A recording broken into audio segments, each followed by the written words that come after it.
Welcome to Teja TV news. Nalgonda జిల్లా దేవరకొండ మండలంలోని ముదుగొండ కమలాపూర్ గ్రామ పంచాయతీ పరిధిలో ఉన్న ప్రభుత్వ గిరిజన ఆశ్రమ బాలికల పాఠశాలను ఆర్డీఓ రమణారెడ్డితో కలిసి ఆకస్మికంగా తనిఖీ చేశారు దేవరకొండ ఎమ్మెల్యే నేనావత్తు బాలు నాయక్. హాస్టల్ మరియు పాఠశాల పరిసరాలు, తరగతి గదుల్ని పరిశీలించారు. విద్యార్థులతో మాట్లాడి వారి సమస్యలను తెలుసుకుని విద్యార్థులకు నాణ్యమైన భోజనం అందించాలని ఆదేశించారు.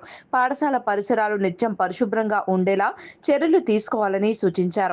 పాఠశాల ఆవరణలో పిచ్చి మొక్కలు తొలగించాలని, పరిశుభ్రంగా ఉంచాలని అన్నారు.